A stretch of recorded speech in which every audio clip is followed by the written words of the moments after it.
திரு மு.க. ஸ்டாலின் மற்றும் அவருடைய தளபதியான செயல்பாபு என்கின்ற சேகர்பாபு இருவரும் சேர்ந்து இந்து அறநிலைத்துறை என்ற துறையின் மூலமாக ஒரு வரலாற்று சிறப்புமிக்க ஒரு மாநாட்டை நடத்தப் போகிறார்கள் அப்படின்னு சொன்னா நம்புவீங்களா மாட்டீங்களா? நம்பிதான் ஆகணும். ஏன் அப்படின்னா இது ஒரு விசித்திரமான ஒரு மாநாடாக தான் இருக்குது. அந்த மாநாட்டுடைய பெயர் என்ன அப்படின்னா உலக முருக பக்தர்கள் மாநாடு அப்படின்னு சொல்லி அந்த மாநாட்டுடைய பெயரை சொல்றாங்க. இது என்னங்க புதுசா இருக்கு? கலைஞருக்கு மாநாட்டை வச்சிங்க சரி, ஸ்டாலினுக்கு மாநாட்டை வச்சிங்க சரி, உதயநிதிக்கு மாநாடு வச்சிங்க சரி, இப்போ அந்த மாநாடு வரிசையில் முருகருக்கும் மாநாடு கொண்டுட்டீங்களாயா அப்படிங்கிற கேட்குற அளவுக்கு வச்சுட்டாங்க. ஏன் அப்படின்னா அந்த மாநாட்டில் ஆன்மீகமும் கிடையாது, வேதமும் கிடையாது, ஒரு புனிதமும் கிடையாது, ஒன்றும் கிடையாது. ஒரு ரசிகர் மன்றத்தில் மாநாடு எப்படி நடத்துவாங்களோ அந்த மாநாடு மாதிரி நடத்த போறாங்க. இதுதான் நடக்க போகுது. நல்லா நோட் பண்ணி பாருங்க, இதுதான் நடக்கும். 24, 25ஆம் தேதிகளில் ஆகஸ்ட் மாதத்து இந்த மாநாடு நடக்க உள்ளது.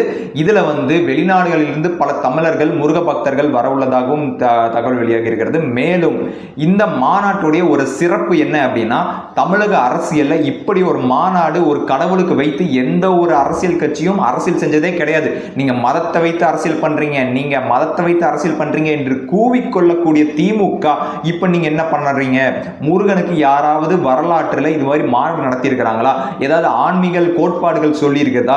இல்ல இந்த மாதிரி இப்போ நம்ம ஆடி 18னா ஒரு கடைபிடிக்கிறோம் ஒரு சடங்குகளை, தீபாவளினா ஒரு சடங்கு கடைபிடிக்கிறோம். இப்போ உதாரணத்திற்கு பொங்கலுக்கு என்ன சடங்கு நம்ம கடைபிடிக்கிறோம்? வாச தொழிச்சு கோலம் போட்டு பொங்கல் வைக்கிறது. இந்த சடங்கை நீங்க ஒரு மாநாடு மாதிரி நடத்தி கடைபிடித்தீங்கன்னா ஓகே. ஏன் அப்படின்னா அது வரலாற்றில் இருக்குது, சடங்கு முறையில் இருக்குது. அந்த முறையை பிரபலப்படுத்துற மாதிரி முன்னிருந்து நான் பண்ற மாதிரி அப்படின்னு நீங்க சொல்லலாம். ஆனா முருக பக்தர்கள் மாநாடு அப்படிங்கிற மாநாடு இது எப்படிப்பட்ட மாநாடு அப்படின்னு சுத்தமா புரியல. ஒரு தேர் இழுக்கிற மாநாடுனா சரி, இல்ல முருகருக்கு அப்படின்னு உகந்த நாட்கள் நிறைய நாட்கள் இருக்கு. அந்த நாட்கள்ல ஏதோ ஒரு நாட்கள் நான் முன்னிருந்து அந்த விழாவை நடத்தி வைக்க போறேன், முன்னிருந்து அந்த ஒரு விஷயத்தை நடத்தி வைக்க போறேன் அப்படின்னு சொன்னீங்கன்னா அதுவும் பரவாயில்ல. அதுவும் நீங்க செய்ய போறது கிடையாது. அப்புறம் என்ன இந்த இடத்துல நீங்க செய்ய போறீங்க அப்படிங்கிற கேள்வி நமக்கு வருதா இல்லையா? இங்கதான் ஒரு சூட்சம் இருக்கு. திமுகவுடைய ஃபோர்ஃபாதர் என்று சொல்லக்கூடிய தந்தை பெரியார் என்ன செஞ்சிருக்கிறார் தெரியுமா? நம்ம வேதங்களை படித்தபடி முருகருடைய மூத்த சகோதரர் அப்படிங்கிறது நம்ம யார்?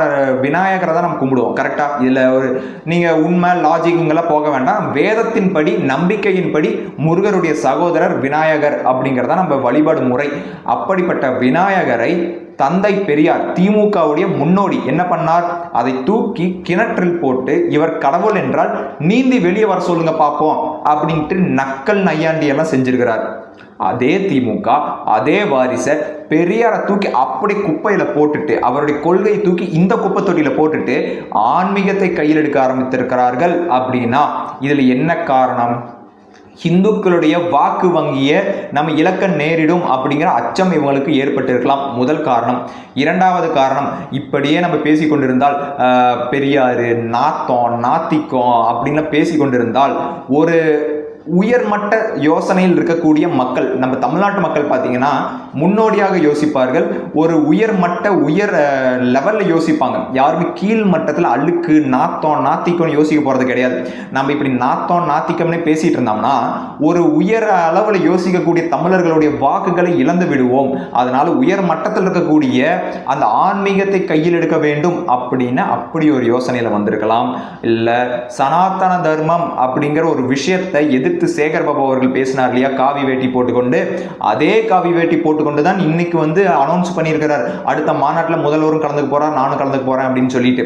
அப்படிப்பட்ட சேகர்பாபு எதுக்காக முன்னிருந்து நடத்துறார் அப்படின்னா தமிழகத்தில் குறிப்பா திமுகக்கு இருக்கிற ஒரு அவப்பெயர் என்ன அப்படின்னா முருகனுக்கு எதிரானவர்கள், இந்து மதத்திற்கு எதிரானவர்கள் அப்படிங்கிற ஒரு பெயர் இருக்குதுல்ல, அந்த பெயரை போக்க வேண்டும் அப்படிங்கிறதுல குறிக்கோளாக இருக்கிறாங்க அப்படிங்கிறத நம்ம புரிஞ்சுக்க முடியுது. ஏன் அப்படின்னா திமுகவுக்கு இழக்கக்கூடிய மிகப்பெரிய வாக்கு சதவீதம் அப்படிங்கிறது எது அப்படின்னு பார்த்தீங்கன்னா ஒரு ஆன்மீகத்தை நேசிக்கக்கூடிய ஒரு இந்து மக்களுடைய வாக்குகள் அப்படிங்கிறது கணிசமான அளவுக்கு குறைந்து கொண்டே வந்து கொண்டிருக்கிறது. இது திமுகக்கு நன்றாகவே புரியும். அப்படிப்பட்ட வாக்குகளை நாம இழக்கக்கூடாது அப்படிங்கிறதற்காக, மேலும் உதயநிதி போன்ற ஓட்ட வாய்களை வைத்துக்கொண்டு நம்ம சமாளிக்க முடியாது என்ற காரணத்தினாலும் இப்பவே நம்ம ஆன்மீகத்தை கையில் எடுத்தால் மட்டுமே இந்து மக்களுடைய வாக்குகளை இழக்காமல் நாம் காப்பாற்ற முடியும் அப்படிங்கிற ஒரு யோசனை யாரோ சொல்லியிருக்கிறாங்க. இதனால் அதை நடத்துறாங்க. இதை நம்ம எப்படி புரிஞ்சுக்கணும் அப்படின்னா இவங்க ஒட்டு மொத்தமாக ஹிந்து அப்படிங்கிற அந்த வார்த்தையவே பயன்படுத்த மாட்டாங்க. நல்லா கவனிச்சு பாருங்க. அந்த இந்து கடவுள் அப்படின்னு சொல்ல மாட்டாங்க, இல்லை ஒரு இந்து சடங்கு சம்பிரதாயம் அப்படின்னு சொல்ல மாட்டாங்க. இது முழுக்க முழுக்க தமிழர்களுடைய பண்பாடு, முழுக்க முழுக்க தமிழர்களுக்கு ஒன்றிணைந்தது அப்படின்லாம் பேசுவாங்க. அவங்க கிட்ட நான் ஒரு கேள்வி கேட்குறேன். இங்கே இருக்கக்கூடிய இர்ஃபான் மாதிரியோ இல்லை சமீர் மாதிரியோ இல்லை முகமதோ அப்துல்லாவோ ஜேம்ஸோ டேவிட்டோ பீட்டர்சனோ வந்து முருகனை வழிபடுவாங்களா? முருகனுக்காக பழனி மலையில் போய் ஏறி கியூவில் நின்று மனப்பூர்வமாக வேண்டிகிட்டு வருவாங்களா? சும்மா நாங்கள் சமத்துவத்தை காமாத்துறோம், ஒற்றுமையை போட்டுறோம் அப்படின்னு சொல்லிட்டு அங்கே கோவிலில் சும்மா டூரிஸ்ட் ஸ்பாட் மாதிரி போயிட்டு வர பேர் ஆன்மீகம் கிடையாது. அங்கே போய் மனம் உருகி வேண்டணும். எங்களுடைய அந்நிய கடவுளான அல்லாஹ் இயேசுங்கிறது வெளிநாட்டு கடவுளாக இருந்தாலும் கூட எங்களுடைய தமிழ் மரபில் உண்மையான கடவுள் முருகன் தான் அப்படின்ட்டு இந்து மக்கள் சொல்லுவாங்க. நான் சொல்லுவேன், நீங்கள் சொல்வீங்க.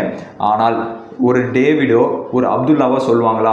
அவர்கள் தமிழர்னே வைத்துப்போம். நம்ம கள்ளக்குறிச்சியிலையோ இல்லை ராமநாதபுரத்துலையோ தமிழ்நாடு சென்னை கோயம்புத்தூர் எங்கே வாழ்கிற ஏதாவது ஒரு பாயோ இல்லை டேவிடோ இப்படி பேசுவாங்களா? இந்த கேள்விக்கு அவங்களால் விடை சொல்ல முடியுமா? அப்படி அவர் சொல்லவில்லை என்றால் ஏன் சொல்லவில்லை? அவங்க தமிழர் அல்லவா? தமிழர் தானே. தமிழர் என்றால் சொல்ல வேண்டும் அல்லவா? தமிழர்களுடைய கடவுள் அப்படின்னு தானே நீங்கள் சொல்கிறீங்க. தமிழர்களுடைய கடவுளாக தமிழர்களை ஏற்றுக்கொள்ளவில்லை என்றால் அது எப்படிப்பட்ட தமிழர் கடவுளாக இருக்க முடியும்? தமிழர் கடவுள் அப்படின்னு சொல்வது ஒரு அபட்டம். ஒன்று திமுக இருக்கக்கூடிய முஸ்லிம்ஸ் கிறிஸ்டியன்ஸ் இவங்கள தமிழர் அப்படின்னு சொல்லுவது ஒரு அபட்டம், தப்பு.